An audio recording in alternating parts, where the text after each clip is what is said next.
Senior सहाफ़ी जनाब सलीम बुखारी साहब ने भी ज्वाइन किया, उन्हें भी शामिल गुफ्तगू कर लेते हैं।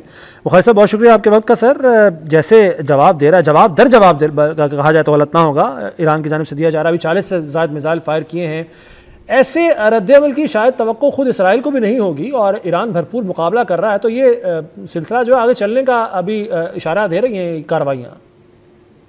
पहली बात तो यह है कि ब्रिगेडियर वकार हसन साहब ने जो कुछ कहा मैं उसके बिल्कुल तायद करता हूँ। उनकी असेसमेंट जो है तो मेरे ख्याल से बिल्कुल दुरुस्त है कि अब इसकी डायमेंशन लड़ाई की जो है ये चेंज होने जा रही है and probably most probably in favour of Iran, क्योंकि ईरान की सस्टेन करने की कैपेसिटी इसराइल से बहुत ज्यादा है।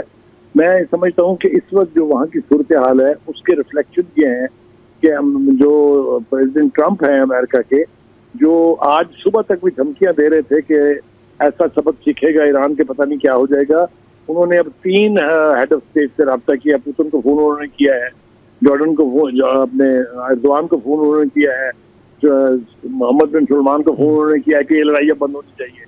ये इंडिकेटर है बहुत बड़ा इस वक्त के इजराइल और अमेरिका दोनों अब ईरान के रद्द-ए-अमल से कुछ हीट फील कर रहे हैं। मैं बिल्कुल बड़े वसूख से कह सकता हूँ कि ये जो अब उधर से ख्वाहिश है कि जंग बंद होनी चाहिए, इसका मतलब ये है कि उनको अब इसकी तकलीफ जो है वो महसूस हो रही है। बिल्कुल ब्रिगेडियर साहब ने ठीक कहा कि आज की रात बहुत अहम है और जिस तरह हमने देखा कि ईरानियन लीडरशिप की तरफ से जिस कॉन्फिडेंस का और जिस डिटर्मिनेशन का मुजाहरा किया जा रहा है वो बेसलेस नहीं हो सकता है।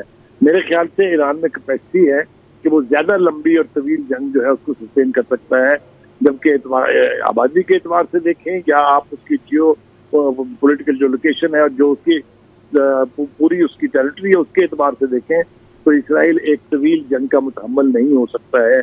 दूसरी बात के जो आयरन डोम का जो कॉन्सेप्ट था, जो मिथ बनी हुई थी, उसको भी मेरे ख्याल से ज़मीनदोज़ कर दिया है। इसलिए कि जिस तरह अब ईरानी मिसाइल की बारिश हो रही है और जिस तरह की चीखें वहां से बुलंद होती हमने वीडियोस में देखी हैं, मेरे ख्याल से इसराइल के लोगों को भी पहली दफा पता चला है कि जंग होती क्या है।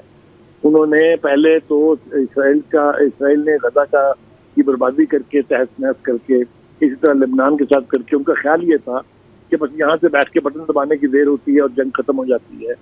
ईरान के मामले में ऐसा नहीं है। मैंने पहले भी कहा था, मैं फिर कहता हूँ, Iran is not an easy prey at all. और ये जंग अब क्या डायमेंशन इख्तियार करेगी, जैसा ब्रिगेडियर साहब कह रहे हैं, आज की रात हम देखते हैं, कल सुबह मेरे ख्याल से एक सिनारियो नया होगा। जी।